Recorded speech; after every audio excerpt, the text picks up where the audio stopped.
Buenas tardes a todos. ¿Se me escucha bien? Bueno, lo primero, muchísimas gracias por estar aquí en esta mesa redonda. La mano que mece la cuna es la mano que domina el mundo. Que comentaba ahora Maribel, la organizadora, que yo creo que es la primera vez que estamos en una mesa de redonda de verdad, porque estamos alrededor de una mesa. Porque en muchas ocasiones las mesas redondas son alargadas, ya comienzan con mentiras, ¿no? Pero bueno, en esta ocasión, bueno, me han dado la oportunidad de coordinar un poco esta mesa. Mi nombre es Nacho Ares, yo soy egiptólogo, autor de libros de Egipto y bueno, tengo un programa de radio en la cadena SER que se llama Ser Historia y quiero un poco que de alguna forma esta charla se convierta en, pues eso, en una charla, primero con ellos, con Pedro y con Vicente, que voy a presentar ahora, y luego con todos ustedes, con todos vosotros, estaremos pues unos 40 minutos, 45 minutos y luego pasamos el turno de preguntas, ¿no? Bueno, pues da igual por quién comienzo. Empiezo con Pedro, que es coronel, al menos vamos a hacer a la orden de Usía, mi coronel, como decíamos en la mili. Pedro Baños es autor de un par de libros que podemos adquirir también en la entrada y que vemos aquí en el frontispicio de este salón. El año pasado publicó ya con la editorial Ariel Así se domina el mundo y acaba de salir hace pocas semanas una continuación, no una segunda parte, no me gusta decir una segunda parte, es una continuación, es una ampliación de los contenidos que aparecían en ese primer libro, El dominio mundial, en donde da un paso más allá sobre la idea de la geopolítica y yo ahora le estaba entrevistando para mi programa de radio cuando estábamos en la casa rural donde nos alojamos. Pues yo creo que es un tema fascinante, sobre todo que tiene muchísima actualidad. Es algo que nosotros podemos tener información a través de Internet, de la radio, de la televisión, pero que pocas veces lo que está sucediendo en el mundo y que nos venden a través de los medios de comunicación podemos entenderlo, podemos digerirlo, podemos interpretarlo bien si no tenemos esas claves que yo creo que presenta muy bien de manera brillante Pedro Baños, el coronel Pedro Baños, en su trabajo. Y a la izquierda tengo a Vicente Garrido, que es criminólogo, psicólogo y escritor, que viene sobre todo por sus dos últimos trabajos. El beso de Tosca es una novela que está publicada por Ediciones B y en la editorial Ariel ha publicado también un libro que se llama Asesinos múltiples, que como él me comentaba, es un ensayo que ayuda también a conocer un poco más la psicología de algunos de los personajes de su novela, El beso de Tosca, ¿no? Eso que son dos libros que se complementan perfectamente. Bueno, pues como he empezado presentando a Pedro, la primera pregunta que le iba a hacer también es parecida, ¿no?, a uno de los argumentos que yo le he preguntado para la entrevista que le he hecho para mi programa de radio, pero yo creo que el nexo que tienen ellos dos es un poco, lo comentábamos en la comida con Maribel, esa idea de dominio del mundo que ha surgido en los últimos años, ¿no? Quizá en el último lustro, con la idea de que hay potencias, superpotencias, cabezas pensantes en algunos lugares del planeta que intentan dominar el mundo.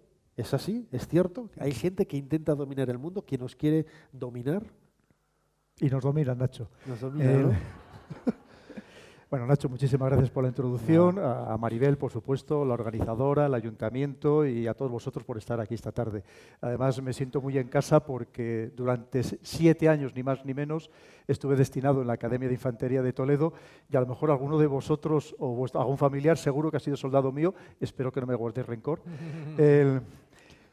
Efectivamente, yo cuando escribo de una manera, además para que lo entienda todo el mundo, es decir, son temas que hasta ahora se mantenían casi en un secretismo, en un arcano, casi dentro del mundo esotérico, solamente para una élite, y yo creo que es interesante el trasladar estos conocimientos absolutamente a todo el mundo, porque todo lo que pasa en el mundo nos afecta, queramos o no queramos, esa es la realidad.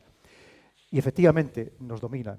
Nos dominan y nos dominan sobre todo las grandes superpotencias, que además a su vez entre ellos luchan también por ver cómo nos dominan de otra manera diferente. Y nos dominan de maneras muy distintas. En el primer libro yo sobre todo hablaba de las estrategias. ¿Qué estrategias, qué métodos emplean para dominarnos? Y de ahí en el segundo, aunque también habla de más cosas, en el segundo lo que he querido trasladar es con qué instrumentos, con qué elementos, con qué exactamente nos dominan. Con la economía, con los servicios de inteligencia, hasta con la invasión cultural.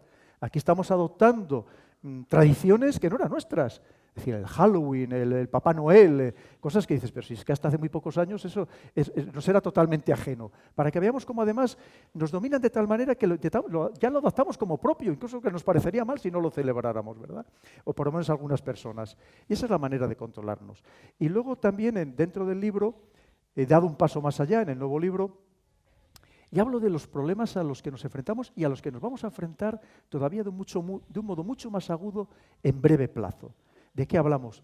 De esta invasión tecnológica que vamos a tener, de cómo nos va a afectar la inteligencia artificial. Hoy veíamos una noticia que ya en China tienen un presentador de televisión que da las noticias que está creado con la inteligencia artificial. Es decir, cuando decimos, bueno, habrá otro tipo de trabajo, no, es que a lo mejor no vamos a tener ningún trabajo de ningún tipo, que es totalmente diferente. Y efectivamente, a lo mejor como está planteando actualmente el Parlamento Europeo, que quiere determinar que los robots sean personas solamente con un objetivo, que paguen impuestos, claro, porque alguien al final va a tener que pagarnos las pensiones de una manera u otra, esperemos. Y luego, por otro apartado también, que me parece fundamental como elemento transformador de la geopolítica y también que sirve como elemento dominador, que es la demografía. La demografía que tiene muchas ramificaciones, una de ellas, y luego podemos ir abundando más, todo lo relativo a las migraciones. Este problema del que apenas estamos empezando y que puede convulsionar completamente las sociedades tal y como las conocemos actualmente. Y finalmente, una de las cosas que hablo ya no solamente de cómo nos dominan ahora, Nacho, sino de cómo nos van a dominar también en breve plazo. En este nuevo orden económico y nuevo orden mundial que se está creando, que lo está creando Estados Unidos, entre otras cosas, porque estaba perdiendo poder, principalmente ante el creciente que estaba teniendo China, que tiene que reformar el mundo y que no nos quepa ninguna duda que a nosotros también nos va a afectar. Vicente, quizá Pedro lo que ha hecho es explicar de una manera global, genérica, pero no ha entrado en el aspecto más psicológico, ¿no? En el aspecto más humano. ¿Quién puede pensar, quién puede tener la idea de dominar el mundo? ¿En qué cabeza cabe? Podríamos hacer esa pregunta, ¿no? Porque en definitiva sabemos que a lo largo de la historia todas las personas, todos los individuos que han intentado controlar el mundo han acabado mal. Sí, pero bueno, Pedro seguro que nos va a explicar con mucho más detalle los ingredientes de la geopolítica que posibilita esto, pero bueno, cualquier repaso, y tú, Nacho, que eres un experto historiador, cualquier repaso de la historia lo que nos enseñas es que ha habido siempre gente que ha querido dominar el mundo, ¿verdad? Desde Gengis Khan, por supuesto Alejandro Magno, bueno, Napoleón. Es decir, la idea de Hitler, la idea de gobernar el mundo forma parte de la propia historia. Singularmente cuando va asociado a la idea de una raza o un pueblo superior. El hecho de que yo me arrogue el derecho de controlar el mundo implica que mis intereses, mis necesidades, mis valores están por encima de los demás. Claro, Pedro nos plantea la dominación del mundo no en un sentido bélico, ¿verdad? Él habla justamente de la geopolítica, de la economía, de los acuerdos, de las leyes que rigen el mercado, etcétera, porque hoy en día, efectivamente, dominar el mundo en un sentido bélico, pues probablemente ya no es posible sin una conflagración mundial, aunque, lógicamente, las guerras que estamos viendo pues son todavía guerras que tienen que ver con el posicionamiento de los bloques en determinados lugares, ¿no? Pero es evidente que el deseo de dominio, el deseo de poder en muchos sentidos es innato, ¿verdad? Y una cuestión que a mí me gustaría comentar incluso con Pedro es cómo la psicología de determinadas personas pueden ser determinantes. Es decir, que no quito en absoluto ni podría estar en desacuerdo, entre otras razones, porque tampoco tengo conocimientos, ¿verdad?, con el hecho de que puede existir, y sin duda lo existen, corporaciones y conglomerados de intereses que se juntan. Pero yo creo que también es importante considerar cómo el hecho de que haya determinada persona en un momento determinado, en un lugar estratégico de poder, puede hacer cambiar las cosas de una manera extraordinaria. Es decir, quizá la guerra del Golfo y todo lo que estuvo detrás no se puede explicar sin Saddam, sobre todo la Segunda Guerra del Golfo. Porque una de las cosas que a mí más me interesó en esa guerra del Golfo, más allá de, en fin, de lo que es el conflicto, es, yo quizá como psicólogo y como criminólogo, lo que más me llamó la atención es por qué Saddam Hussein no dejó a la comisión que tenía que valorar, ¿te acuerdas? Si había o no armas armas de destrucción masiva, que luego sabemos que no las había, ¿no? Pero el hombre se negó a darles carta blanca, y eso fue la excusa que necesitó Bush hijo para detonar la Segunda Guerra del Golfo. Y a mí eso me fascinaba, porque si él hubiera querido seguir en el poder, lo único que hubiera tenido que decir es, oiga, miren lo que quieran, sobre todo no teniendo armas de destrucción masiva. Y sin embargo, metió a su pueblo en la Segunda Guerra, a pesar de que cualquiera sabía que las posibilidades que tenía de vencer era cero. Y como ya sabemos, ¿no? Pues el país fue devastado y él fue atrapado y ejecutado. Y sin embargo, para él era más importante dar una imagen que el resultado final de su régimen, de su país e incluso que su propia vida. O quizá ni siquiera lo tuvo en cuenta, simplemente él se mantuvo en esas circunstancias. Es un poco megalomaníaco, ¿no? La idea del megalomaníaco. Yo estaba aquí anotando ahora, por ejemplo, escuchándote, las circunstancias de cómo puede evolucionar la historia dependiendo de la propia decisión que tome una persona, ¿no? Pero otro detalle, aunque no tiene que ver tanto con una guerra, aunque también está relacionado con la violencia. Es decir, ¿alguien ha pensado en serio que la iglesia anglicana viene porque Enrique VIII quiere casarse con Ana Bolena? Es decir, ¿alguien ha pensado que el deseo de yacer con Ana Bolena es el... Porque debéis de saber que Ana Bolena, la que sustituyó a la española, ¿verdad? La hija de los Reyes Católicos, mantuvo mantuvo a Sequía durante 7 años Enrique VIII, porque le dijo, no, yo hasta que no sea reina no vas a yacer conmigo. Claro, ella era lista y sabía que de esa manera mantenía. Luego, efectivamente, ya cuando la poseyó, pues pasó a un segundo plano. También es verdad que no le dio un hijo varón, etcétera. Pero ¿alguien de verdad ha pensado en serio que la separación de la Iglesia católica de Inglaterra y el surgimiento de la Iglesia anglicana, por eso la reina es la cabeza de la Iglesia anglicana, viene, me vais a perdonar, porque este hombre quería echar un polvo con Ana Bolena? Bueno, es que esto es una cosa increíble y sin embargo no hace falta que diga que los católicos luego, porque claro, hubo grupos católicos en el siglo XVI que eran fieles al Papa y allí hubo luego una gran masacre de los católicos. Es decir, que toda esa violencia vino porque un señor quería yacer con una señora y el Papa no le permitía separarse de la hija de los Reyes Católicos. ¿Querías comentar algo, Pedro? Claro, estoy totalmente de acuerdo. Tanto es así que en el último capítulo del primer libro hablo de los pecados capitales de la geopolítica. ¿Y cuáles son los pecados capitales de la geopolítica? Al final, como bien acabas de decir, Vicente, todas las decisiones están tomadas por hombres, quiere decir por seres humanos. Y al final los seres humanos están sometidos a las pasiones, a las debilidades, a los pecados capitales, que al final se trata de imponer la voluntad sobre los demás, se trata de ser el más fuerte, el más listo, al final de destacar. Y también, efectivamente, incluso dentro de uno de los ejemplos que pongo el que acabas de citar, pero también pongo, por ejemplo, que Bill Clinton, para tapar sus velidades con Mónica Lewinsky y con alguna más, que parece que hay muchos más casos, llegaba a bombardear 2 países para entrar en unas guerras y así disimular todo aquello que estaba sucediendo justo en los momentos en que iban a salir sus juicios, ¿no? Quiere decir que efectivamente el mundo funciona así, tristemente. Y por supuesto, el líder es muy importante en cualquier organización, incluso en las instituciones públicas. Y dices, hombre, las instituciones públicas no deberían cambiar porque cambie su dirigente, el que esté en ese momento. Pues sí que cambian. Cambian a veces de una manera tremendamente notable. Y efectivamente, como digo, al final todo está sometido, pero desde el principio de los tiempos, eso sí que va a ser invariable.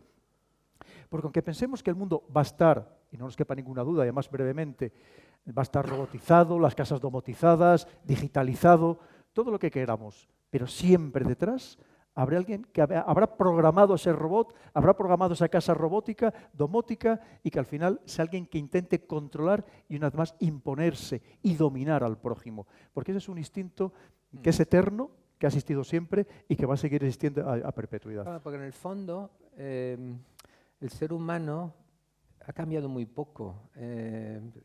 Mi colega valenciano, el ilustre cirujano, doctor Cavadas, el que hace reconstrucciones milagrosas, suele decir que el hombre sigue siendo un mono que simplemente ha aprendido a afeitarse. Es curioso, él tiene una opinión muy negativa del ser humano a pesar de que buena parte de su obra la dedica de manera altruista a reconstruir miembros y caras de personas absolutamente carentes de todo en África, ¿no? Él tiene una opinión muy mala del ser humano. Y en cierto sentido es verdad que hemos evolucionado mucho en tecnología, pero hemos evolucionado poco por lo que podríamos denominar, o lo que antes se llamaba las pasiones del ser humano. Es decir, el ser humano pretende hoy en día lo mismo que pretendía pues cuando nació la cultura, ¿verdad? Hace 5 o 10.000 años. Es decir, la necesidad de ser reconocido, la necesidad de disponer de libertad para hacer cosas, la necesidad de obtener prestigio y estatus, la necesidad de trascender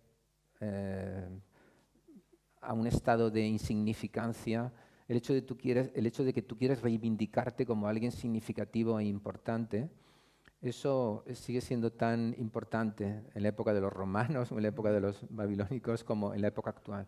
Lo que ha cambiado, y es un poco el miedo que nos da todo lo que nos cuenta, ¿verdad, Pedro? Lo que ha cambiado es que ahora hay una tecnología muy poderosa y lo que antes se hacía de una manera más fehaciente, con el uso de armas, con el uso de una violencia, con el uso de una imposición, ahora se hace de una manera más subrepticia, a través de quizá exportando memes, como se dice ahora, memes, ideas que triunfan a través de determinados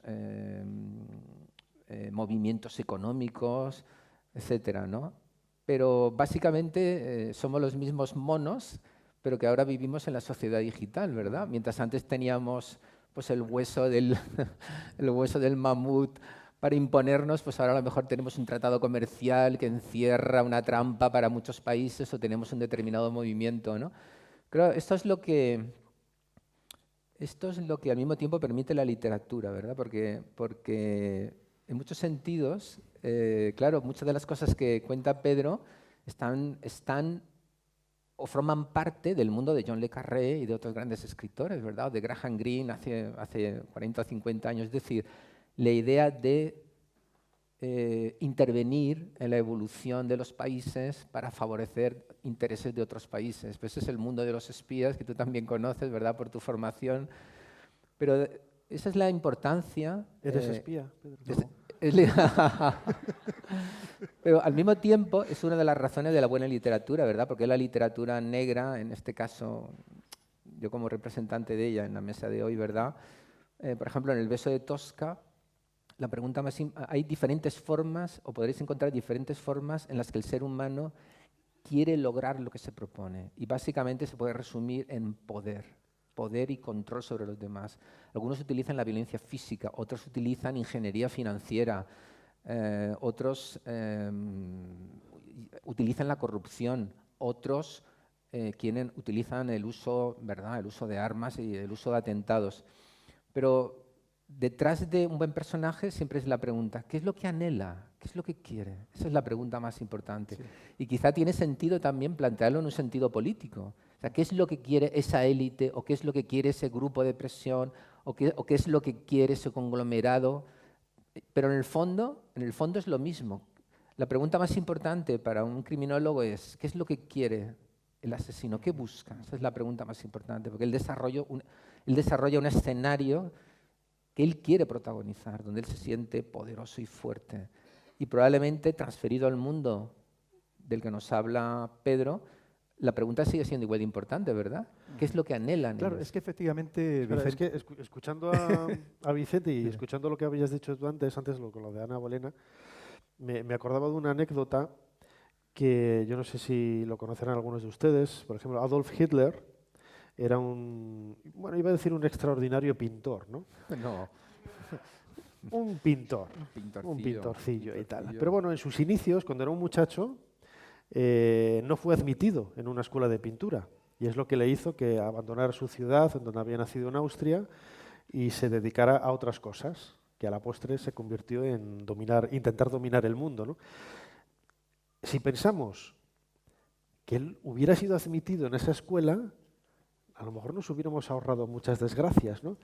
¿A dónde voy con esto? Que sí que es cierto que hay intenciones de dominar el mundo por grupos políticos, por grupos económicos, pero siempre está ese elemento humano.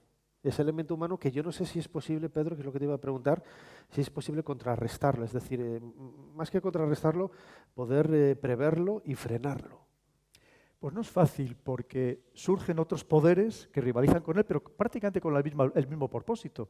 Es decir, ahora mismo estamos viendo lo que comentaba en el mundo. Efectivamente, hay un señor Trump en Estados Unidos que quiere seguir liderando el mundo, pero claro, hay otro señor Xi Jinping en China, por cierto, elegido él y su vicepresidente como líderes a perpetuidad, como el nuevo Mao, que claro, lo que quieren es hacer lo mismo y estar en su lugar, porque al final lo que se trata muchas veces es, quítate tú para ponerme yo, porque los principios siguen siendo los mismos, los principios, una vez más, del poder, que el poder lo que da es dominación.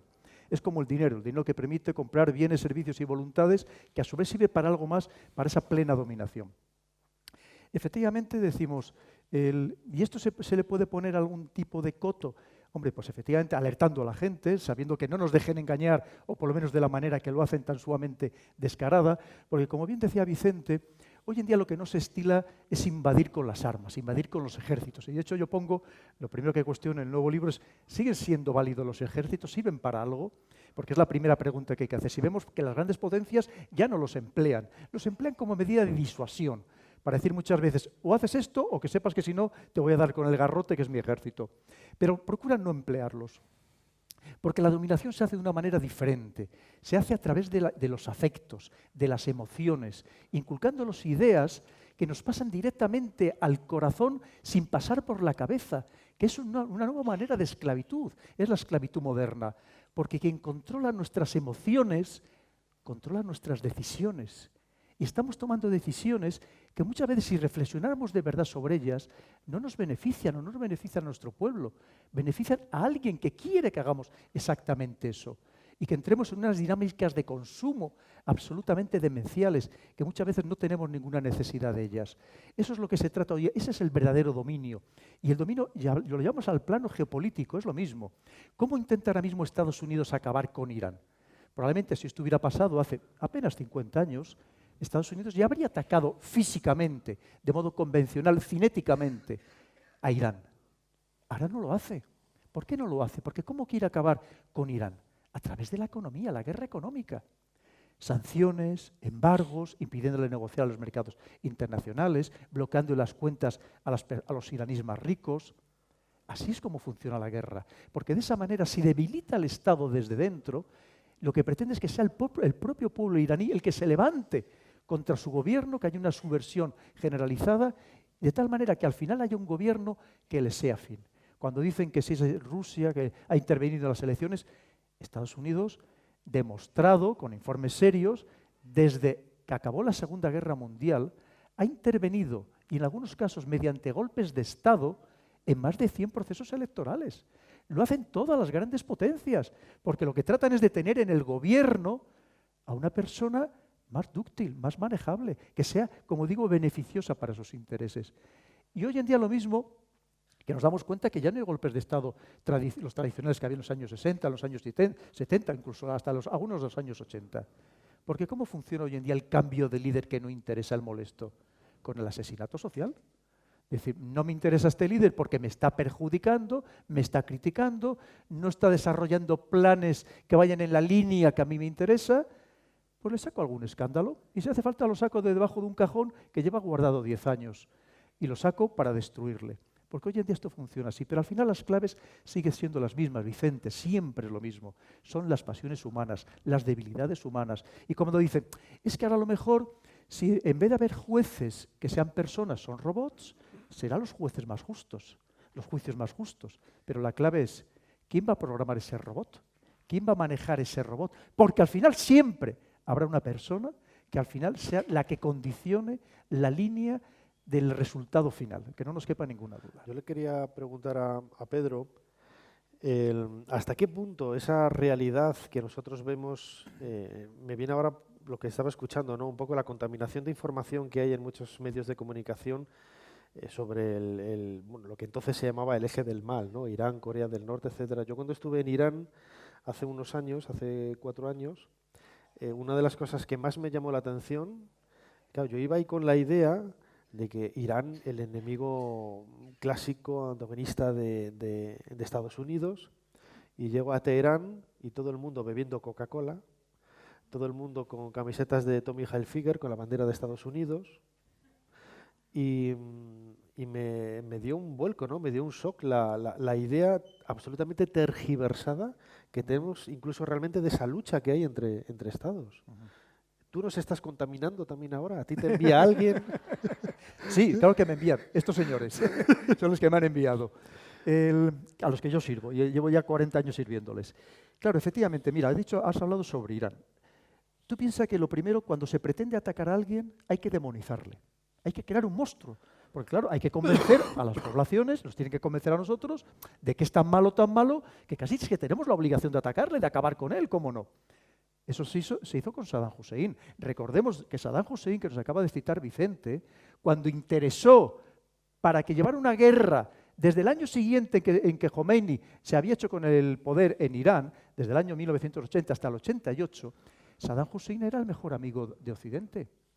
Francia le da la Legión de Honor. Pero es que Estados Unidos, varias poblaciones, varias ciudades importantes le dan las llaves de oro.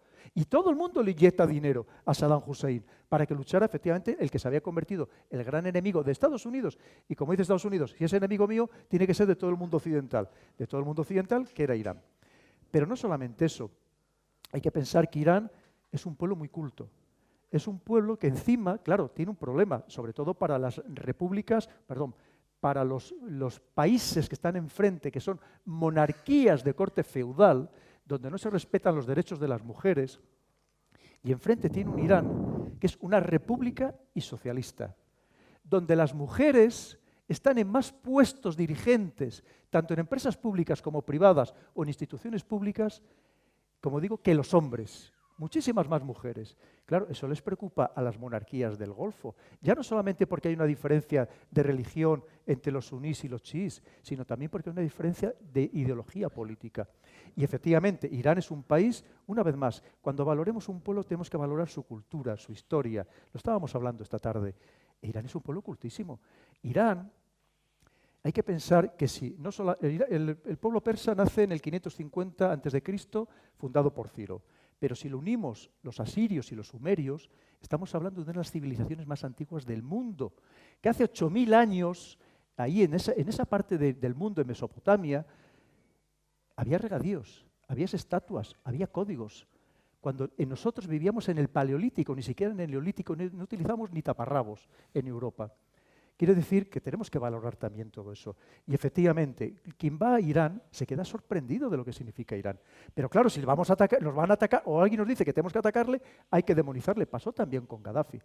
Con Gaddafi no tiene nada que ver lo que nos contaron, o el pueblo libio, cómo vivía, porque había que atacarle, con la realidad que era lo que había allí. Ni muchísimo menos, no tenía absolutamente nada que ver. Y pasó lo mismo con la guerra de Afganistán, ¿verdad? Cuando luchaban los afganos contra los rusos, los Estados Unidos ayudaron a los afganos, a los talibanes, que en aquella época eran los mujahidines. Los mujahidines, exacto, que en aquella época eran los que luchaban contra el Imperio Soviético, Correcto. ¿verdad? Y además fueron los que fomentaron Arabia Saudí, el Reino Unido y Estados Unidos, la CIA y el MI6, fueron los que fomentaron el radicalismo musulmán para luchar, claro, contra los impíos y los ateos de los soviéticos.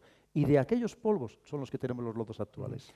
Yo me pregunto, en este panorama que tú presentas, me pregunto en qué medida los criterios convencionales de la democracia y del respeto a los derechos humanos, en definitiva el sueño de la ONU, ¿verdad?, puede suponer un contrapeso, ¿no? Porque el ejemplo que hemos tenido con la muerte del periodista Jamal Khashoggi, a mí me llamó mucho la atención por el sadismo de aquel asesinato. Os recuerdo que este hombre fue a buscar unos papeles para casarse en segundas nupcias. Él era periodista del Washington Post, nada menos. O sea, no es cualquier cosa, es decir, un hombre que que tiene un prestigio fundamentado en el mundo, ¿no? Y fue a buscar unos papeles para casarse en la embajada de Arabia Saudí en Estambul. Ya sabemos que no salió, y lo que hemos averiguado es terrorífico, ¿verdad? Porque parece ser que nada más entrar ahí, pues había un comando, me parece, de 16 personas, creo. Y bueno, estaba el jefe de la medicina forense, de los servicios forenses de Arabia Saudí, le llamaban el doctor Serrucho, presto ahí para dar buena cuenta de él, ¿no? Y según lo que se filtró, durante 7 minutos estuvo troceándole, manteniéndolo en vida, pidió que se pusieran iPhones con música clásica y dijeron, bueno, vamos a hacer nuestro trabajo, ¿verdad? Y luego, en fin, ya saben lo que pasó. Pero este tipo de informaciones, ¿hasta qué punto son ciertas? Perdona, no, pero lo que quiero destacar es el príncipe este heredero, Mohammed bin Salman. que había entrado en plan guay en el mundo occidental, porque había abierto cines, pasmaros, siglo XXI, y había dejado conducir a las mujeres. Pero es muy interesante cómo la parte canalla del ser humano, que repito, no ha cambiado gran cosa desde esos 8.000 o 10.000 años que tenemos de cultura, le puede, porque claro, cualquier analista de primer año seguro que le hubiera dicho al príncipe, oye, no mates a que este tío escribe en el Washington Post, y si entra vivo en la embajada y no sale vivo, esto va a ser un problemón para nuestro país en la escena internacional, porque claro, y sobre todo si no podemos explicar esto, ¿no? Y sin embargo, lo que él quiere es matarlo, porque es un perro. Es un perro que critica su política, y lo que quiere es matarlo, y además matarlo con dolor, lo quiere torturar. ¿Os hacéis una idea que es que te vayan desmembrando durante 7 minutos? Por cierto, esto también nos habla de los peligros del matrimonio, ¿verdad? Fue a buscar. Yo siempre digo que el matrimonio tiene muchos peligros, porque vamos, ¿a quién le manda ir a buscar un papel para casarte? Hombre, no te cases, vete a vivir juntos, ¿no?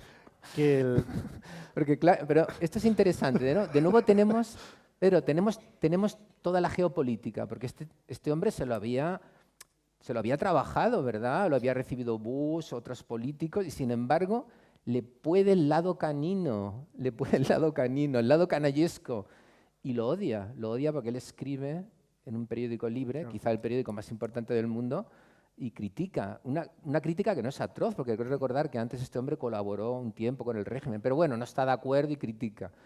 Y sin embargo, provoca un follón internacional de mucho cuidado, que no sé cómo va a acabar todavía, simplemente por una ansia de venganza. Pero fíjate, como bien has dicho, la primera hipocresía es la del derecho internacional. Pensemos que nos ha llamado la atención, por supuesto, la muerte de esta persona, con respecto a cualquier persona que fallece, más en estas circunstancias tan terribles, pero claro, se nos había olvidado que Arabia Saudí, Mohammed bin Salman, entró en guerra desde hace 4 años en Yemen, donde van más de 7.000 muertos y 20 millones de personas muriéndose literalmente de hambre. Incluso muchos niños. Ha habido últimamente, además, casos de niños en los puros huesos muriéndose de hambre por el bloqueo naval al que lleva a cabo tanto Arabia Saudí como los 10 países de una coalición que ha creado Arabia Saudí. Y en cambio, porque fallece una sola persona, se monta un gran escándalo. Pero yo ahí, Pedro, y además es que esto es muchísimo más complejo. De entrada, probablemente si ese periodista, el Khashoggi, no hubiera trabajado para el Washington Post, si hubiera trabajado para un pequeño periódico de Malta, por decir algo, no nos hubiéramos enterado o no hubiera tenido la misma repercusión. Seguro. Porque en cuanto algo le pasa a Estados Unidos, como dice el problema global. Tenemos el caso bien claro cuando en junio del 2014 el Estado Islámico decapita a James Foley, al periodista americano, que ya iban muchos muertos en Siria y en Irak por el Estado Islámico. Es en ese momento que dice Estados Unidos, a partir de este momento, terrorismo global. Nos afecta a todos, ¿no? Porque te ha afectado a ti ahora, ¿no? Para que veamos una vez más también el poder, la hipocresía del poder. Y aparte allí hay otro juego de poder precioso, por resumirlo y no extenderme mucho. Es el poder entre 2 facciones del mundo suní. Por un lado, los wahabís o wahabitas, que es Arabia Saudí, enfrentados cada vez más a los hermanos musulmanes. Y resulta que Khashoggi se había pasado al bando de los hermanos musulmanes, poderosísimos en Egipto, cada vez más en Turquía y también en un Qatar que recordemos que actualmente está cercado, rodeado y que le impide incluso salir los vuelos a Qatar. para que veamos que hay un juego detrás tremendamente Sí, sutil lo que pasa- de fuerzas que luchan Sí, en algunos casos pero- terribles. Y, pero- si no- y nos hemos enterado de este caso.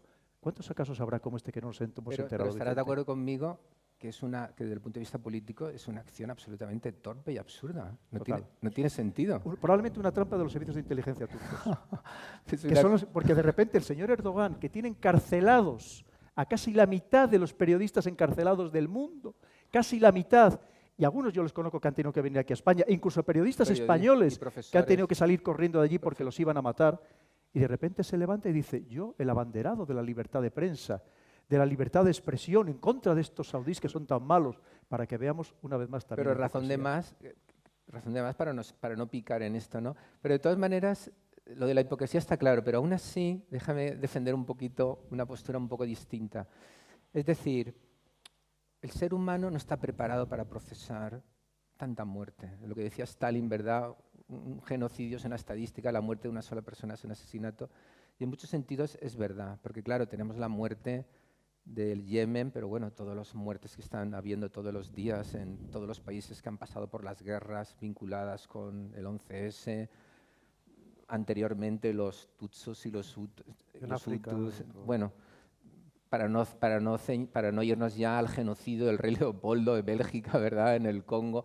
Es decir, la historia del ser humano siempre es una historia donde ha habido muertes y destrucción. Pero yo creo que psicológicamente es así, es decir, es lógico, no digo que sea justo, son dos cosas diferentes. Es lógico que la muerte de un señor que escribe en el Washington Post, estoy de acuerdo que si hubiera escrito en el Journal of Malta News, pues a lo mejor no hubiera tenido tanto impacto. Pero ojo, yo creo que aunque hubiera sido un periodista poco conocido, si se hubieran conocido las circunstancias de la muerte hubiera impactado igual. ¿Por qué? Porque el ser humano no puede procesar, sobre todo en la época en la que estamos, no puede procesar tanta violencia. Es decir, hoy en día, es curioso, ¿no? Porque hay un catedrático de psicología, Steven Pinker, que escribió un libro muy sesudo y muy importante hace unos años, Los mejores ángeles de la naturaleza, donde él explica y creo que demuestra de una manera fehaciente que ha habido a lo largo del tiempo una disminución de las muertes violentas, es decir, por homicidios, guerras, genocidios, etc. Claro, sin embargo, esto nosotros no lo observamos. ¿Por qué? Porque nunca hemos tenido, como tenemos ahora, gracias a la sociedad digital, nunca hemos tenido una presencia tan inmediata, tan directa y tan instantánea de cualquier acto de violencia. Yo, por ejemplo, hace unos años le pregunté a mi madre, ya es muy mayor, de hecho falleció hace poco, y le pregunté, pero hace unos años le pregunté, porque esta idea yo la tenía, le digo, oye mamá, ¿tú te enteraste? Mi madre, la Guerra Civil Española, pues tenía 16 años, es decir, la Guerra Mundial tendría 20 años. Y le dije a mi madre, ¿tú te enteraste de la Segunda Guerra Mundial? Mi madre, apenas nada. ¿Cómo es posible? El mundo en guerra, y mi madre, y como mi madre, millones de españoles apenas habían enterado. Y es la conflagración más grande de la historia, no es una guerra en el Cuerno de África. No, todo el mundo estaba en guerra. Bueno, pues en España te enterabas pues, un poco por la prensa, la radio que filtraba las noticias como las filtraba, ¿verdad? En principio el glorioso ejército alemán, luego ya menos. Pero ¿qué es lo que ocurre? Sencillamente el ser humano tenía una limitación muy importante con respecto a la violencia que ocurría en el mundo. ¿Cuántas personas se enteraban del genocidio del rey Leopoldo II de Bélgica en el Congo? ¿Qué personas se enteraban? Los políticos. ¿Qué personas se enteraban del genocidio de los Estados Unidos con la población nativa, que se los comieron vivos? ¿Verdad? ¿Quién se enteraba? Pues se enteraban 4. ¿Qué es lo que ocurre? Ahora resulta que un autobús se despeña en Lima, 12 muertos, y tú lo tienes ahí. El ser humano no puede procesar eso, ¿no? Porque entonces no te levantarías. No te levantarías de la cama. Entonces, ¿por qué nos interesa más la muerte de una niña que ha sido violada que las 10 personas que se suicidan al día? ¿Por qué? 10 personas al día, ¿eh? No es moco de pavo.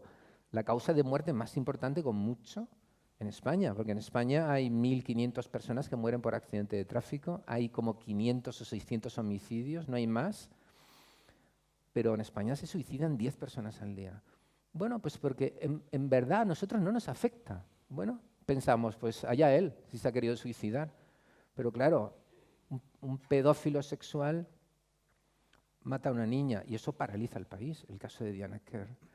Entonces, O sea, por supuesto que estoy de acuerdo contigo, Pedro, pero yo no creo que sea tanto hipocresía. Hipocresía quizá si hablamos de cómo los grandes intereses corporativistas mueven quizá determinadas noticias. Ahí no te lo niego. Pero desde el punto de vista humano, yo puedo comprender por qué la muerte de Yemen no nos importa nada y nos importa la muerte de Khashoggi, porque es una muerte con el que tú te identificas, porque cualquiera se identifica. Yo voy a pedir un papel para casarme o para la hipoteca y de pronto hay un tío que me está cortando en pedazos durante 7 minutos. Es que eso lo puedes personificar en ti. Sin embargo, el genocidio que puede estar habido en Yemen, como anteriormente en Vietnam, etcétera, etcétera, son episodios de la historia que han ocurrido desde siempre. Entonces, otra cuestión es que desde el punto de vista político, obviamente, tengamos que tomar medidas, porque en definitiva la misión de un político se entiende, y la misión de Naciones Unidas, etcétera, no es preocuparse solamente por el periodista, sino decir, a ver, señores, no podemos seguir soportando toda la tragedia que ocurre en Yemen y en otros lugares, ¿no? Pero yo desde el punto de vista humano lo entiendo, porque si no, es que no podrías vivir, sencillamente. Pero, mira, te voy a contar algo de eso que estás comentando. El problema es, una vez más, cómo nos condiciona a través de las emociones. Todo eso es jugar con nuestras emociones, efectivamente, sin lugar a dudas. ¿Y cómo lo hacen? A veces con el silencio informativo. Tú dices, ¿por qué no nos hemos preocupado por los 7.000 muertos de Yemen? Pues yo te lo digo muy sencillo. Porque se ha procurado tapar la noticia siempre. Es lo que te iba a comentar, Pedro. Yo te iba a hacer la siguiente pregunta. ¿Hasta qué punto nos podemos fiar de la información que recibimos tan inmediata en ocasiones por los medios de comunicación? Pero no solamente medios de comunicación, sino Twitter, Facebook. En ocasiones son fakes, son bulos, son mentiras que van corriendo y se van construyendo y van generando una bola de nieve tan enorme que luego ya no sabe separar cuál es lo real y lo irreal. ¿Cómo podemos cribar todo eso? Recibir mucha información no significa estar mejor ni informado, ni mucho menos formado. En el caso, sigo con el caso de Yemen, ahora te cuento más casos. En el caso de Yemen, ¿por qué? Claro, es que Arabia Saudí es un grandísimo aliado de Estados Unidos. Entre otras cosas, es el principal comprador de armamento del mundo, principalmente, básicamente, a Estados Unidos. Es un buen negocio. Con lo cual, si además tenemos en cuenta que esa coalición, como digo, que está embargando todo el país y llevándole al hambre, resulta que el apoyo logístico, no por casualidad, se lo da Estados Unidos y el Reino Unido, obviamente no les interesa que reconozcamos la masacre que se está produciendo, el genocidio que hay en Yemen. Pero cuando quieren, no te preocupes, que nos lo cuentan todos los días y con noticias falsas. Cuando quisieron atacar Libia, se inventaron miles de violaciones que luego Naciones Unidas, con informes oficiales, demostró que era mentira, que no era cierto. O que todos aquellos también que decía que iban a atacar Gaddafi con armas químicas, hasta con armas nucleares, que jamás había dispuesto de ellas. Pero, mirad, os acordaréis que en febrero de este año Siria fue atacada por 3 países, Estados Unidos, Reino Unido y Francia, alegando que el gobierno de Al-Assad había empleado armas químicas, concretamente hablaron de sarín, de gas sarín, que ni siquiera es un gas, es un líquido, que habían empleado sarín contra la población civil y que habían muerto una veintena de personas. Una vez más, una veintena de personas cuando en Siria van 500.000 de muertos, 500.000 de muertos, además de 20 millones de personas que han tenido que abandonar sus hogares. Bien, primero lo hicieron de una manera ilegal, que no nos lo contaron, es decir, contraviniendo el derecho internacional y la Carta de Naciones Unidas, porque no esperaron a que hubiera ido los observadores de la Organización para la Prohibición de las Armas Químicas a verificar si efectivamente se había producido un ataque y que además lo había llevado a cabo Al-Assad, las tropas de Al-Assad, lo primero, pero lo bombardean. Y además, claro, lo mismo, nos lo magnifican y nos sacan con escenas que eran básicamente un montaje, porque alguien que ha sido atacado por gas sarín, tú no le limpias con una esponja, porque eso es un neurotóxico ya penetrado ya en el interior del cuerpo. Bien, pero nos lo venden y claro, y sacan qué imágenes sacan para emocionarnos, para que les permitamos llevar a cabo el ataque. Los niños, claro, una vez más, que pase directamente al corazón. Y que no reflexionemos, todo el mundo piensa en nuestros pobres niños, en nuestros nietos o en nuestros sobrinos, en los niños que nos rodean a nosotros. Y entonces decimos, qué malo es Al-Assad, que hay que atacarle. Una vez más, cómo se tergiversan las noticias, cómo o bien te las mandan, pero les faltan los datos esenciales. Y en muchos casos ni siquiera, solamente te ponen el qué ha pasado, pero no te explican el por qué y el para qué. Porque, efectivamente, cuando ya habían realizado el ataque, con todo lo que significó, entonces cuando fueron los inspectores de la Organización para la Prohibición de las Armas Químicas, ¿sabéis cuál ha sido el resultado de esa inspección? A que eso ya no os lo han contado nadie.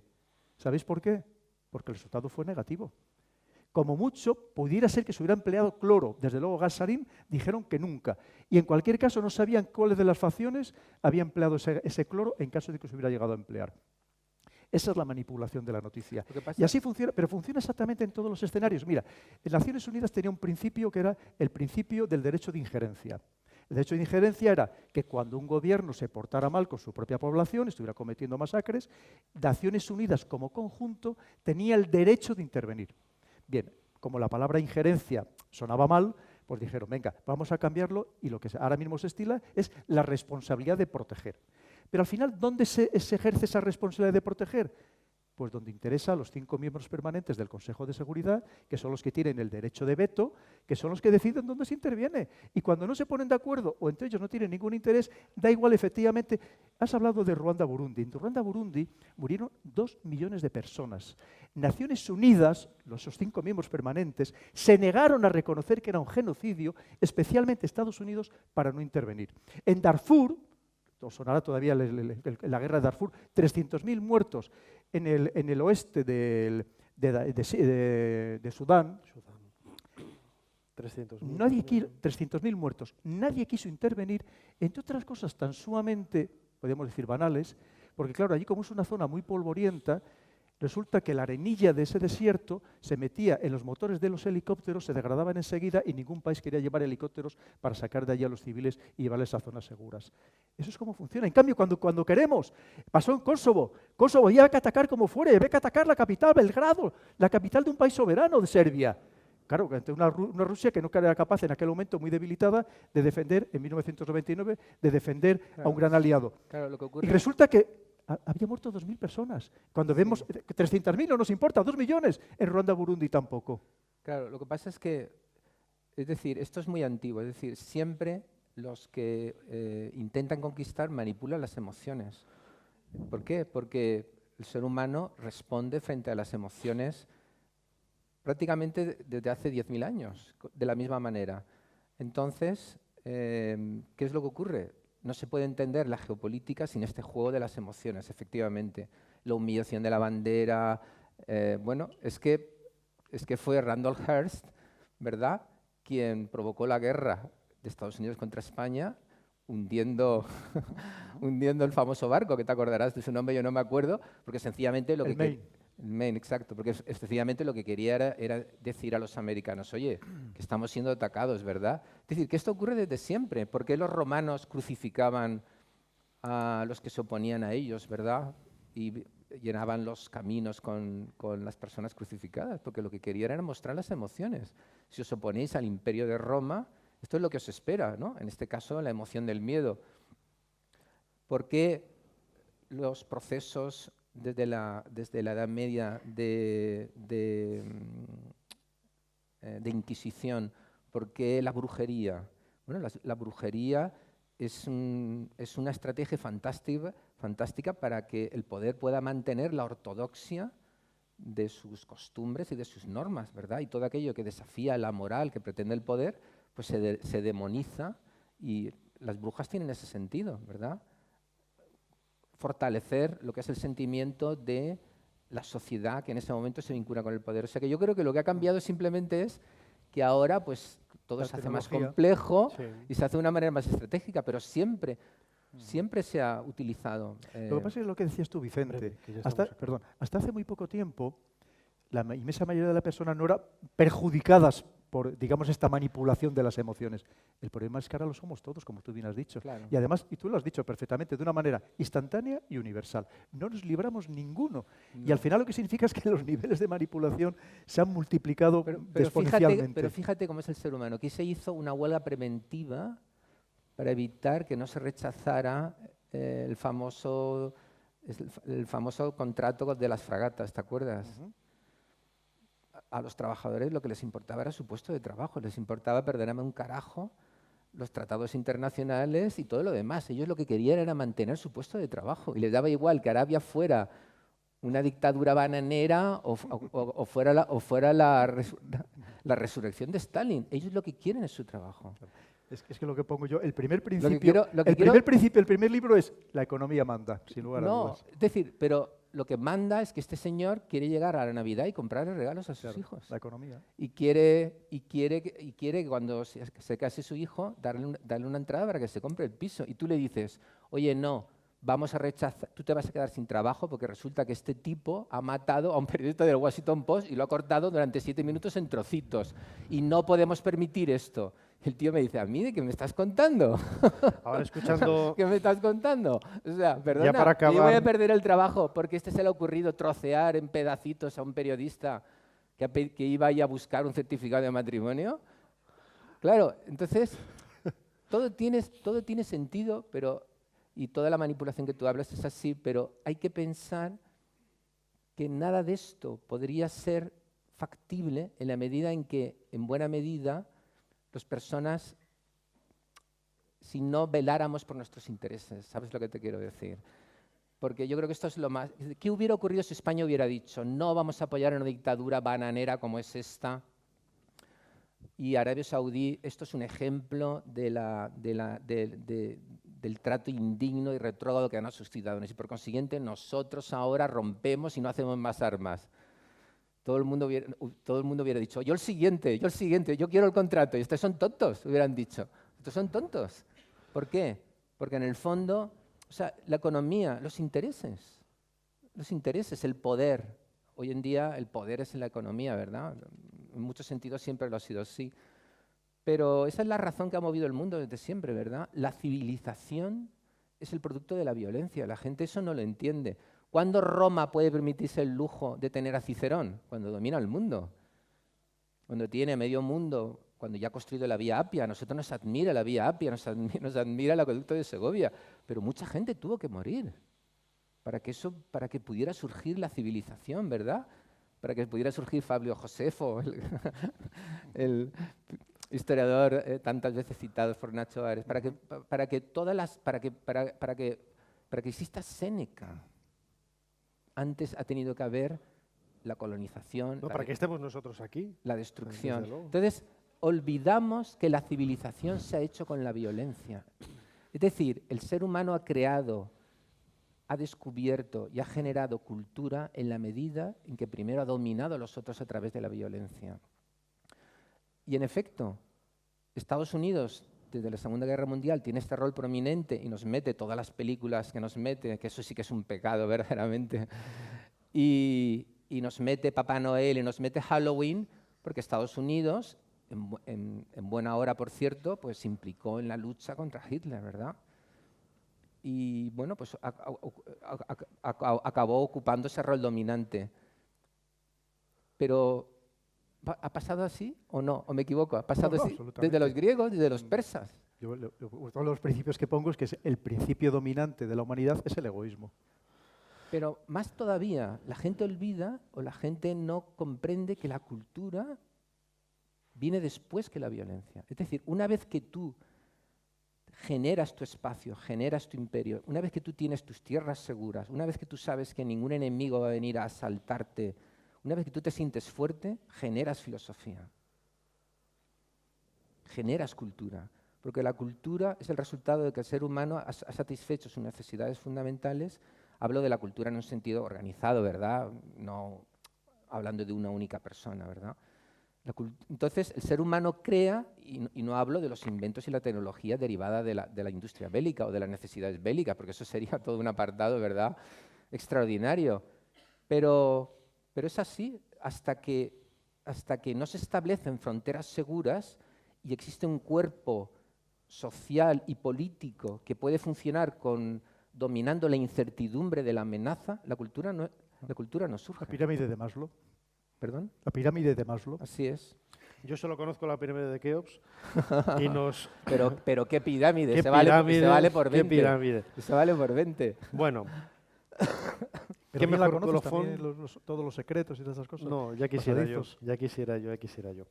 Bueno, nos hemos extendido un poquito, pero yo creo que merecía la pena escuchar a Pedro Baños y a Vicente Garrido.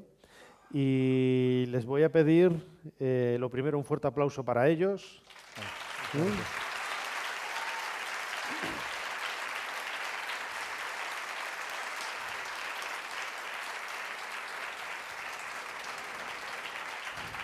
Y en segundo lugar, bueno, recordarles que a la salida pueden comprar los, que para eso hemos venido, ¿no? A hablar de nuestros libros. La economía. La economía, claro. Vicente presenta sus dos últimas novedades, El beso de Tosca, que es una novela, y el ensayo Asesinos múltiples, y Pedro, El dominio mundial, que es la novedad y así se domina... No, El dominio mundial es la novedad y así se domina el mundo, es el libro que salió el año pasado, que los dos se complementan en ambos casos.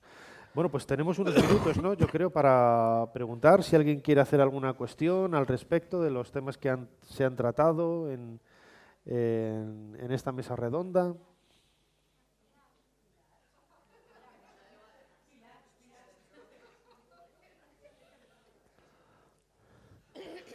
Yo tengo un apunte para Vicente. Antes lo hablaba con Pedro en la comida, ¿no?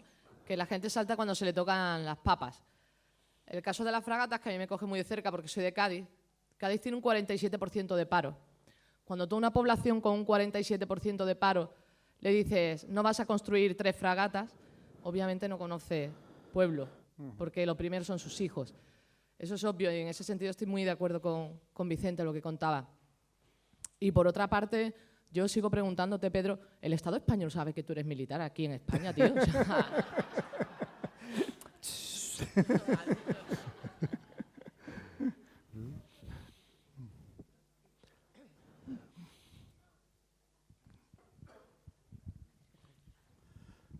Bueno, pues hago la pregunta. Primero, enormemente agradecido por su generosidad y su valentía a la hora de difundir eso que usted sabe y que nosotros ignoramos en su gran mayor. Que nos hace un poco menos, como dice usted, estúpidos, zafios y, en fin, menos manipulables. Yo quisiera, en fin, en la medida en que pueda, que nos diga qué le motivó a usted a dar el paso ese, porque ya sabemos que es militar, tenemos un poco el arquetipo de militar y, en fin, lo que ha dicho, ¿no? La enorme reserva, prudencia y todo eso. ¿Qué le hizo a usted el dar el paso ese? Decir, bueno, yo esto lo voy a poner a disposición de la gente normal. Tiene derecho a saberlo y quiero ponerlo. Muchas gracias. Pues muchas gracias. Pues precisamente el hecho de ser militar. Y los ciudadanos ni somos estúpidos ni somos zafios, aunque a algunos les gustaría que así lo fuéramos. Es verdad que lo que intentan es mantenernos en un estado de atonía, en un estado de confusión, en un estado de entretenimiento, para que no nos preocupemos de verdad de la sustancia, de los problemas reales, de todo eso que estamos comentando. Yo tuve la gran suerte, y más pensando ahora mismo cómo está el mundo editorial, y Carmen lo sabe bien, tuve la gran suerte de que hace como 2 años y medio el Grupo Planeta me propuso escribir un libro sobre geopolítica y me dio libertad absoluta. Entonces, como me dio libertad absoluta, pues yo lo primero que dije, bueno, es el momento para esto que efectivamente estaba tan sumamente casi oculto, pues vamos a trasladarlo al pueblo, porque yo me considero un servidor del pueblo. Ustedes me han pagado el sueldo, que es muchas veces lo que no nos mentalizamos. A mí me han pagado el sueldo ustedes durante 40 años. Yo pensaba que era un acto de servicio más al pueblo, a los ciudadanos, que como digo, son los que me sostienen y donde yo he nacido. Yo provengo de una familia muy humilde. Entonces, yo pensaba que era el gran momento. Y como me daban esa oportunidad, pues quise hacer un libro que fuera accesible a todo el mundo y que además contara los entresijos de lo que de verdad sucede en el mundo. Que no son elucubraciones, que es que no son fantasías mías, está todo documentado, con documentos oficiales, bien que yo he conseguido, desvelados en su momento por el señor Snowden, o por Wikileaks, o Julian Assange, por quien fuera, pero son documentos oficiales. Porque muchas veces decimos, claro, ¿quién tuvo interés en desvelar todos los decenas de miles de cables de Estados Unidos, de las embajadas, de Hillary Clinton? Eso es una parte, pero la realidad es que están ahí, solo hay que leerlos, cuesta efectivamente muchísimas horas, pero solamente hay que saberlos leer para ver las barbaridades que llegan a contar en esa manipulación de todo el mundo.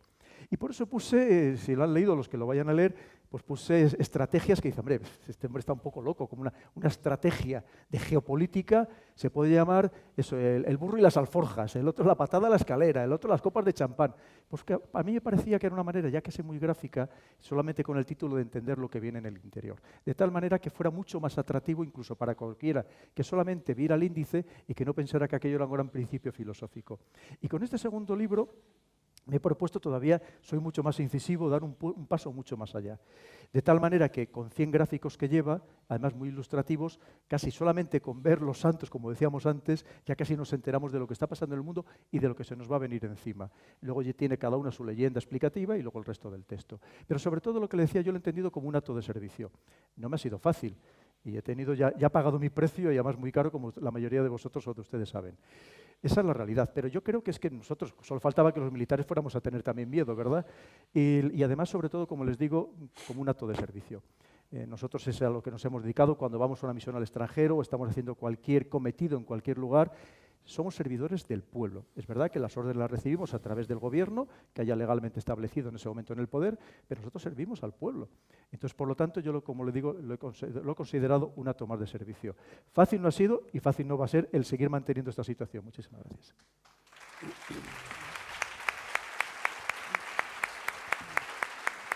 Un momento, antes de la siguiente pregunta, le quería preguntar a Pedro, ¿y tus superiores nunca te han dicho nada?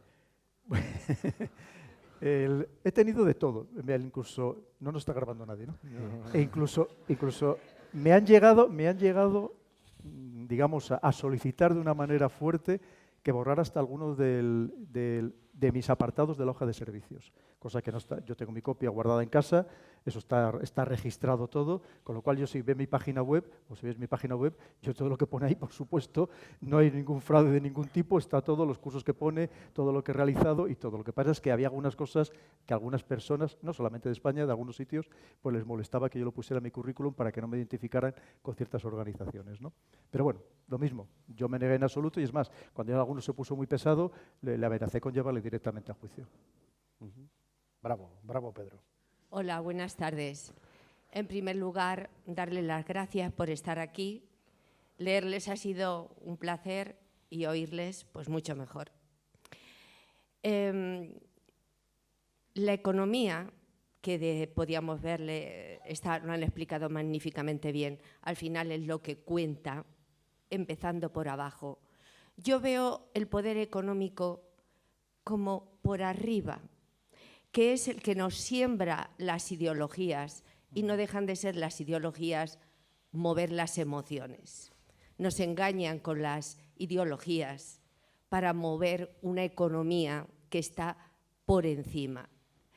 Y las ideologías que no dejan de ser, para mí, algo emocional, pueden utilizar a esos líderes que, como el señor Garrido bien sabe, no son, o podríamos llamar, unos megalómanos psicópatas. ¿Puede ser la historia así? Una ideología no es sembrar algo para que mueva la gran economía. Sin lugar a dudas, entre otras cosas tenemos, yo lo pongo también muy detallado en el libro, todo lo que se llama la obsolescencia programada y la obsolescencia percibida. Es decir, muchas veces ya no es que el aparato se te vaya a estropear, es que te convencen de que tienes que cambiarlo porque si no tienes algo desfasado, claro, entonces no puedes ser feliz, porque ser feliz significa que tienes que tener el modelo más avanzado de lo que sea, ¿no? Eso funciona así, porque al final todo se trata de mover la economía. Antes estábamos comentando, todos sabéis que hasta no hace no muchos años el diésel costaba la mitad que la gasolina. Una vez que todos tenemos el vehículo diésel, el diésel cuesta lo mismo exactamente que la gasolina. Alguien pensaba, antes ponía el caso, que el otro día había un programa en la 1 de que salía una persona con esto de los coches eléctricos, que decía que él cuando cargaba su coche y hacer 200 kilómetros, lo que fuera, le costaba 10 veces menos que si hubiera echado combustible al vehículo. ¿Alguien se piensa que cuando todos tengamos el coche eléctrico, la electricidad va a costar 10 veces menos que lo que costaría la gasolina? Evidentemente no. Es decir, y esa es la trampa. Una vez que tengamos todos el coche eléctrico, la electricidad costará un disparate. Aparte que hoy en día es insostenible la producción que significaría de electricidad. No hay capacidad en la energía alternativa, salvo que fuera nuclear, no hay capacidad para dar electricidad a todos los vehículos que circulan por las carreteras actualmente. Pero costaría un disparate, por supuestísimo, y todo funciona así. Ahora mismo a mí me llama mucho la atención, y estoy trabajando e investigando sobre ello, a ver si llego al tercer libro, si nos fijamos, están fraccionando completamente Europa. Empezamos por las rupturas familiares. seguimos por la ruptura social, los enfrentamientos sistemáticos entre todos, pero seguimos con las rupturas de los propios estados e incluso de la propia Unión Europea. Ahora mismo ya hay países en Europa, como el Reino Unido o Suecia o Noruega, donde más de la mitad de las personas viven solas en casa, viven solas. ¿Qué significa? Que si llegamos a casa y ni siquiera esa noticia que está tan tergiversada podemos comentarla, somos mucho más manipulables, somos mucho más débiles, más frágiles. Y nos pasa como personas. En España, por cierto, en menos de 20 años, el 30% de las personas vivirán solas, si seguimos a este ritmo. Claro, ¿qué significa? Que al final, como digo, somos mucho más manejables porque no tenemos ningún apoyo. El apoyo que vamos a tener es lo que nos cuenten en la televisión, en el iPad o en la tableta, donde sea que veamos en las noticias o la información en aquel momento. Y eso al final también tiene unas consecuencias económicas.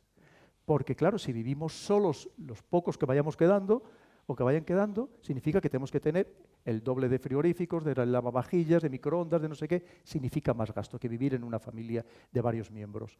Al final todo tiene un componente económico, sin lugar a dudas. La economía es la que manda, la economía es la que nos lleva a los conflictos, la economía es la que impregna absolutamente todo, porque una vez más permite comprar lo que hablamos, bienes, servicios y voluntades, que al final es la esencia del poder. Muchas gracias.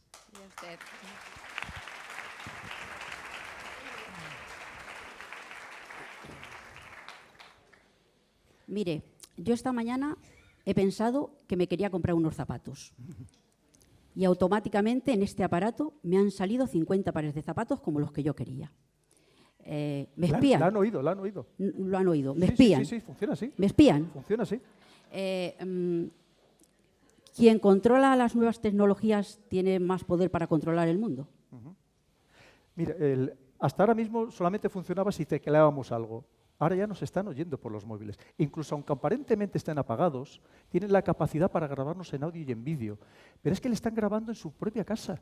Las televisiones inteligentes, la NSA, la Agencia de Seguridad Nacional de Estados Unidos, y también lo detallo en el libro cómo lo hacen, tienen la capacidad para encenderlo sin que usted se dé cuenta, o que tú te des cuenta, si me lo permites, y que te estén grabando en tu propio domicilio. Los últimos aparatitos, estos que se compran por Amazon, de Google, de Facebook, al que se les dice, mándame no sé qué o pídeme no sé cuánto, te está grabando aunque tú no le estés hablando con él.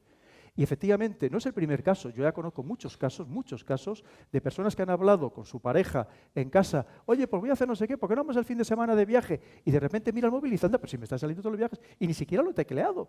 Es decir, efectivamente funciona así. Ese es el nivel al que estamos llegando, de control absoluto de las poblaciones. Pues ahora imaginemos lo que va a significar la inteligencia artificial, que antes hemos hablado brevemente de ella. Pero es que no solamente la inteligencia artificial, la realidad aumentada, la realidad virtual, que no vamos a poder creer absolutamente nada, ni siquiera de lo que estemos viendo con nuestros propios ojos. Absolutamente nada. El condicionamiento va a ser total, porque además es que va a ser imposible distinguir la verdad de la mentira, porque la realidad se nos va a ocultar completamente. Y desde luego, el manejo, además muchas veces nosotros mismos aportamos datos, muchas veces inocentemente. Como yo digo, nos convertimos en esclavos complacientes, porque estamos aportando datos y decimos, ¿qué más da? Si total tampoco tiene tanta importancia, pero nuestros datos valen dinero, valen muchísimo dinero, y alguien se está aprovechando de ello. Y es más, con lo que nosotros hablemos, lo que nosotros tecleemos, que además, por cierto, los teclados van a desaparecer en poco tiempo y los ordenadores se van a dirigir todos con la voz. Con lo cual, todo lo que nosotros nos comuniquemos con el ordenador de una manera o de otra, alguien lo va a aprovechar para mandarnos mensajes específicamente para nosotros. Y es más, y nos van a condicionar hasta nuestro voto, porque sabiendo lo que compramos, lo que comemos, nuestros gustos, nuestras aficiones, van a saber incluso nuestra tendencia o nuestra orientación política y nos la van a terminar de condicionar. Esa es la realidad a la que vamos. Pensemos, y por lo tanto, el mensaje que hay que lanzar es que tenemos que estar alertas sobre todo esto, para intentar, aún así nos van a manipular, pero que sea, a ser posible, lo mínimo posible. Yo creo que hay que adaptarse porque, quiero decirte, la idea de que la economía es importante es que lo ha sido siempre. Es decir, es que la Revolución Francesa ocurre porque no hay pan. La Revolución Francesa ocurre porque no hay un duro, porque además la monarquía se empeña en ayudar a los colonos ingleses contra Estados Unidos, arruina a los futuros estadounidenses, les viene muy bien la ayuda francesa, pero es que no hay pan. No hay pan, mientras que María Antonieta, como ya sabéis, pues llega a su vida de lujo, etc. Estados Unidos pierde la guerra del Vietnam porque es la primera guerra que se televisa. Jamás habían televisado las guerras, pero ahí estaban los periódicos y estaban las cadenas de televisión, y de pronto los americanos ven los horrores, ¿verdad?, de rociar con napalm, todo lo que habéis visto en las películas, ¿verdad?, en Apocalipsis Now, y de pronto Estados Unidos se horroriza y dice, bueno, ¿esto qué es? ¿Qué es lo que estamos haciendo? O sea, lo que quiero decir es que este proceso tan orwelliano, ¿verdad?, que pinta con mucho fundamento Pedro, es el proceso natural del desarrollo de la sociedad, de la economía y el desarrollo de la tecnología. Es decir, es algo que sigue la lógica. Y Orson Welles utilizó las emociones en los años 30 de sus oyentes, simulando que se había producido, ¿verdad?, una invasión alienígena, la guerra de los mundos. El uso de las emociones siempre lo ha utilizado. Desde siempre el poder con objeto de ayudar y hacer que las cosas, digamos, coincidan con sus propósitos. ¿Qué es lo nuevo que hay ahora? Toda la tecnología que tenemos ahora. Es decir, antes la manera de espiarte que había era poniendo un micrófono, ¿verdad?, como en las películas de los años 60 en el florero, ¿no? Seguro que habéis visto estas películas antiguas, ¿no? Te meten el micrófono en el florero ahí arriba, en el tulipán de la lámpara. Hoy en día no es necesario. Pero en el fondo es lo de siempre. Es decir, siempre el poder, siempre los comercios. Quiero decir, antes no existía la posibilidad de que si tú te ibas a comprar unos zapatos te vinieran 50 anuncios metidos en la app, pero se utilizaba la tecnología que existía en aquellos años, que era la radio, los comerciales, luego la televisión, los anuncios en las vallas, etcétera, etcétera.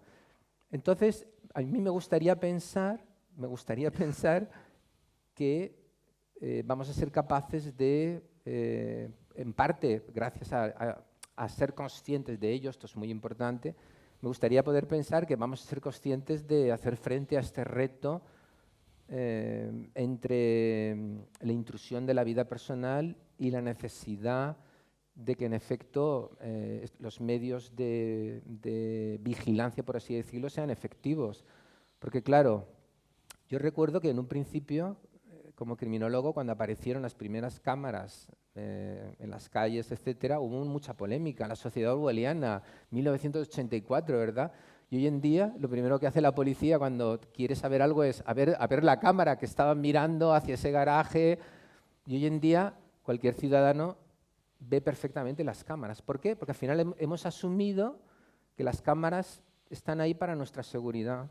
Claro, desde que el mundo está así, con los atentados terroristas, etcétera, pues claro, el Estado, entre comillas, se ve obligado a generar o a desarrollar una serie de tecnologías con objeto de poder vigilar a aquellas personas que puedan ser futuros terroristas. Claro, esto tiene el inconveniente de que, claro, al Estado le damos un juguetito muy complicado, ¿verdad?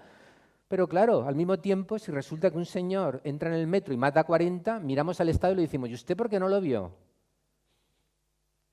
Es que queremos que el Estado lo hubiera detectado antes.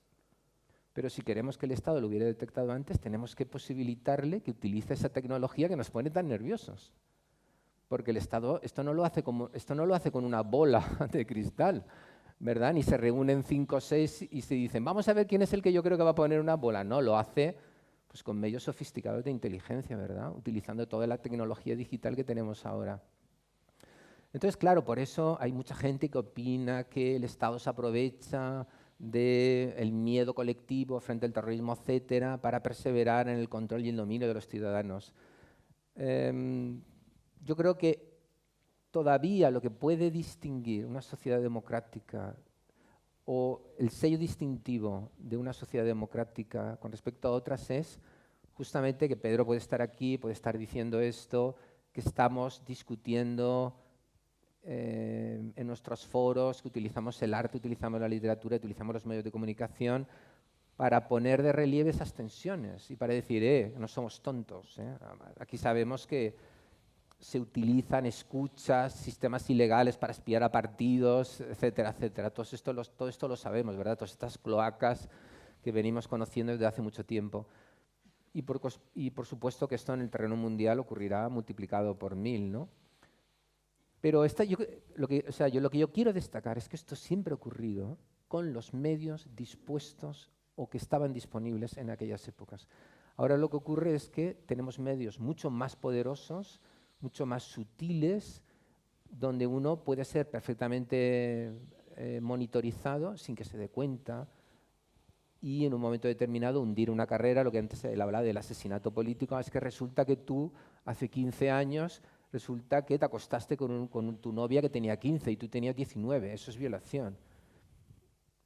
Y resulta que eso convenientemente estaba guardado en una carpeta para cuando fuera necesario, ¿verdad? Pero el director y creador del FBI moderno, Edgar Hoover, eso lo venía haciendo desde los años 40. Hoover, que hoy en día el edificio del FBI, que he tenido la oportunidad de visitar, se llama así, el edificio Hoover. Hoover se decía que tenía más poder que los presidentes de Estados Unidos, que cualquier presidente de Estados Unidos temía a Edgar Hoover, porque tenía toda una información absolutamente escandalosa de cada uno de los presidentes, de Eisenhower, ¿verdad? Kennedy, etcétera, etcétera, con los medios que él tenía en aquella época, ¿verdad? Que supongo yo que en los años 50 pues, serían fotos, luego habría grabaciones, luego habría películas, etcétera, etcétera. En definitiva, lo mismo de siempre. Pero ahora es verdad que la extensión y la profundidad y la potencia de estos medios en manos del Estado son enormes. En ese sentido, creo que las obras y los comentarios de Pedro son muy importantes, diciendo que ya no hace falta meterte un micrófono en el tunipán de la lámpara del comedor. Es que ahora tú no te enteras de nada y resulta que tienen filmada toda tu vida, ¿no? Y yo creo que esto es nuevo en esta potencia, pero la tendencia es la de siempre. La economía, el poder, el control, lo de siempre. ¿Hay alguna pregunta más? Hola, buenas noches. Es que no se ve con los focos. Esta pregunta es para los dos, quisiera saber vuestra opinión. Estas últimas noticias que han salido de las cartas bombas a unos presidentes de los Estados Unidos y a un personaje... ¿Las cartas qué, perdón? Bomba. Cartas bombas enviadas a Estados Unidos. Sí. Que se le han enviado a unos presidentes y a un tal George Soros. Y el otro día salía también su nombre en una entrevista que le hicieron a Putin y también este hombre supuestamente tumba gobiernos, pone presidentes. ¿Es bueno o malo? ¿Qué opinión tenéis? Que hable Pedro. De George Soros, yo no tengo el gusto. Que hable Pedro, que es amigo de él. Yo no tengo el gusto de George Soros. Sí, es uno de los grandes manipuladores mundiales.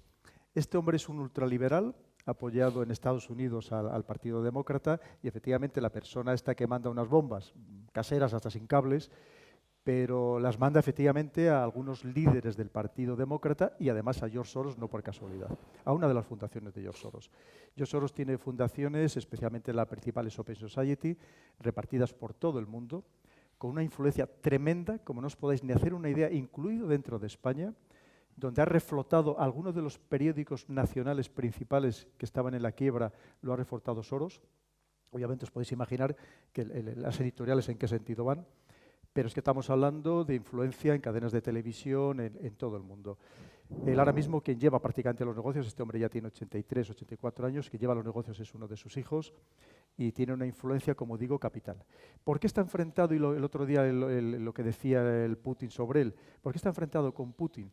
Porque chocan ideológicamente lo mismo que con Trump. Trump y Putin lo que pretenden es la vuelta a un mundo neoconservador, un mundo pues, de tradiciones, la vuelta a la familia, el respeto a los mayores, en fin, lo que era el mundo que ellos entienden que es como el tradicional, y claro, chocan de modo absoluto.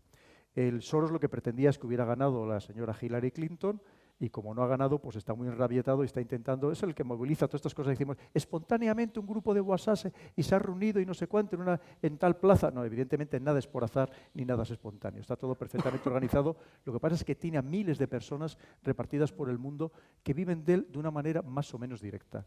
Yo no voy a dar nombres, pero te podría decir ahora mismo de medios, de blogs, de think tanks en España, algunos muy conocidos y muy potentes, que viven básicamente de las ayudas económicas, incluso algún periódico importante digital en España que vive básicamente de las ayudas económicas de Soros, a través de sus fundaciones. Tiene unos tentáculos impresionantes, los tentáculos que yo pongo en el libro, que no os podéis hacer ni una idea. Uno de los artífices de la revolución en el Meidán, de la revolución en Ucrania, fue Soros, y además yo también lo pongo en el primer libro, y efectivamente uno de los que me atacó, y además me atacó a través de algunas de sus principales fundaciones, que luego se desveló Wikileaks con los cables que tenía con los correos electrónicos, de cómo le habían pagado, o sea que están también totalmente certificados, de cómo le habían pagado para recibir los ataques que yo recibí, pues simplemente por el hecho de que yo sigo pensando que una de las soluciones para una Europa que estamos decadente, que estamos perdiendo peso en el mundo por muchos motivos y además con unos problemas estructurales gigantescos, empezando por los que tiene nuestra juventud, la solución, si queremos volver a ser algo en este planeta, es unirnos de alguna manera con Rusia. No digo que vayamos a establecer unos lazos íntimos, pero sí, por lo menos, volver a restablecer unas buenas relaciones comerciales, las que nos han dicho que no tenemos que tener. Y de momento parece que el gobierno de ahora parece que va empezando a hacer algo. Pero lo que quiero decir es que efectivamente, inmediatamente, pues surgió todos estos grupos, porque claro, él no puede permitir ese acercamiento, entre otras cosas, de Europa con Rusia, porque además, una vez más, lo que pretende también es tenernos muy debilitados para condicionarnos muchísimo más. Las ramificaciones es a todos los niveles. Y probablemente George Soros ni siquiera sea verdaderamente el que maneje los hilos. Yo siempre pongo el ejemplo que el poder es una pirámide. Todos los que conozcamos están en la parte baja de la pirámide. Los que de verdad tienen el verdadero poder, esos no figuran en ningún sitio. No aparecen jamás en ningún medio de comunicación y no sabemos quiénes son. Y este probablemente sea uno más de los manejados desde arriba, pero en cualquier caso con un poder gigantesco. Esta persona ha sido capaz de destruir en su momento a los dragones asiáticos, que nos acordaremos cuando todo se producía en aquellos famosos dragones asiáticos, Singapur, Taiwán, ahora todo está hecho en China, entonces todo se hacía en Taiwán.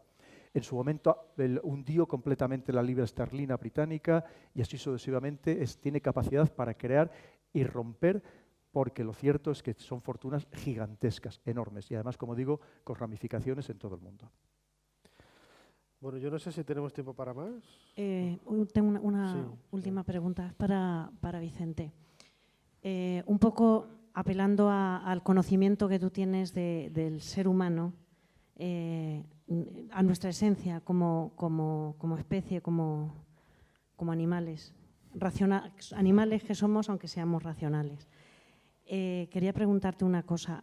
Mi pregunta, viendo un día un reportaje, esto me lo planteé, viendo un reportaje, a mí me gusta ver mucho reportajes de animales y sus comportamientos, y he visto reportajes de babuinos y en concreto vi uno que me llamó mucho la atención y era un chimpancé que quería los favores de una hembra que no se dejaba.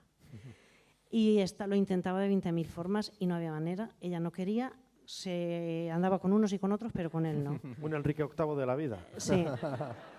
Cogió 2 cocos, se los regaló a la chimpancé, ella cedió y cuando terminó cogió los cocos y se largó. Entonces, es gracioso, pero creo que refleja la similitud que hay entre nosotros y los animales. Entonces, a pesar de ser seres racionales, mi pregunta es muy básica. ¿Crees que tenemos esperanza en un mundo que yo creo que es decadente como especie? ¿Crees que hay una oportunidad de que podamos volver a lo básico y recuperar nuestra esencia y a partir de ahí tener la oportunidad de hacer algo mejor? Vamos a ver, yo soy en este sentido optimista. De hecho, antes cité a Steven Pinker. Él acaba de publicar un libro ahora muy interesante. Son libros densos, son ensayos, pero que se llama En defensa de la ilustración, donde él explica de manera más detallada por qué el mundo cada vez es menos violento. A pesar, vuelvo a repetir, de que cada vez parece que lo sea más. Pero yo creo que es el efecto, sencillamente, de que tenemos un conocimiento de la violencia como nunca. Entonces, claro, la presencia de la violencia, la presencia de los conflictos armados en nuestra vida diaria es enorme, mientras que antes era algo que solo te enterabas pues, si tenías interés en escuchar la radio o en leer los periódicos, buscabas los partidos del domingo y dabas una ojeada a lo que eran las noticias de la guerra, ¿no? Lo que sí que yo creo que es nuevo y precisamente posibilitado por las redes sociales es lo que podríamos denominar la violencia simbólica, la violencia a través de las redes, ¿verdad? Los insultos, las difamaciones. Esto es absolutamente nuevo porque antes sencillamente no existía la tecnología. Esa violencia, si queréis, de baja intensidad es muy importante porque cualquiera que tenga un teléfono móvil o un ordenador la puede ejercer y es inédita, es nueva, porque no existía hasta ahora. Dicho de otra manera, hoy en día cualquier mezquino, cualquier tonto, por no utilizar una palabra más contundente, puede verter su veneno en las redes y afectar a gente. Y antes solo le afectaba a los que tenían la desgracia de conocerlo, ¿verdad? De vivir con él o conocerlo. Pero ahora no, ahora incluso falsificando imágenes pueden pozoñar lo que es el mundo virtual. Y claro, somos muchos miles de millones de personas. Entonces esa presencia de la violencia simbólica es inédita y nueva. Esto sí que es un fenómeno de la actualidad al cual habrá que prestar atención. Me consta que es motivo de preocupación y de consternación. Y sí, es uno de los desafíos, efectivamente, que es nuevo e inédito y tendremos que manejarlo. Porque yo creo que a pesar de que eso no mate a nadie, creo que hace mucho daño a la vida social. Es decir, aparte de que se pueda manipular o no determinados temas con propósitos políticos, etcétera, que esto no me cabe ninguna duda, lo vimos durante el famoso referéndum catalán, etcétera. Ya no hablo ya del uso fraudulento para conseguir determinados fines políticos, hablo simplemente de la dispersión del odio y del veneno que tiene la gente, ¿verdad? Contra determinados grupos, contra determinadas personas, naciones o lo que queramos. Y claro, es un típico conflicto entre la libertad, ¿verdad?, y la dignidad, entre el respeto y el uso de la libertad de expresión. Pero si tengo confianza en el ser humano, yo creo que sí. Creo que sí porque, repito, a pesar de que parezca lo contrario, si nos comparamos con el mundo de hace solo 100 años, hoy en el mundo hay mucha más paz. Ya no os cuento lo que pasó durante la primera parte del siglo XX, ¿verdad? Gengis Khan acabó con media humanidad, de tal manera que se dice que una 10ª parte de la humanidad tiene código genético de Gengis Khan, de la cantidad de personas a las que mató y mujeres a las que violó. Entonces, yo entiendo que la historia de la civilización es la lucha porque el relato de la convivencia venza al relato del egoísmo y al relato de la violencia como medio de imposición. Pero siempre va a haber una tensión, es decir, no me creo las utopías o las películas que se basan en el futuro, en la que el ser humano logra vivir un estado de paz, etcétera, y los enemigos vienen del exterior, ¿no? Yo creo que no, creo que crecer como un ser humano cabal es una tarea complicada. Es decir, alguien que decimos, mira, es un hombre, es una mujer moralmente realizada, es una persona, lo que se entiende por una persona cabal, ¿verdad? Hay mucha gente que no llega a eso, por diferentes razones. Y es complicado, pero, bueno, como antes comentaba en la comida, en realidad tampoco llevamos tanto tiempo con un mundo ilustrado. La ilustración, por citar un ejemplo de, digamos, de punto de inflexión de lo que es el reconocimiento de la dignidad del ser humano, etcétera, es algo que viene del siglo XVIII. Entonces, llevamos 200 años. 200 años en la historia del mundo no es nada. 200 años o 250 años en la historia del mundo no es nada. Es decir, llevamos poco tiempo siendo, entre comillas, personas con derechos. Es decir,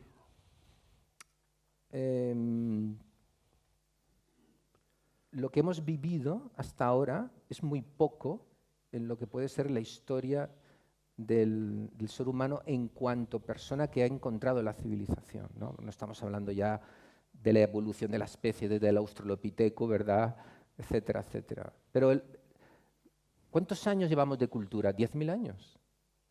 ¿Qué son 10.000 años? Si consideráis que en la conquista de América los indios no eran personas, es decir, hace 500 años, ¿verdad? O los nativos para los colonos ingleses del siglo XIX tampoco eran personas y por eso los cazaban como animales. Es que estamos hablando de antes de ayer. Entonces, a mí me gustaría pensar que sí, que dentro de 200 años podremos todavía tener tasas de menos violencia, ¿verdad? Ahora, el ser humano siempre va a ser, como diría alguien de pueblo, en el buen sentido, un tipo jodido, ¿eh? Un tipo jodido. ¿Por qué?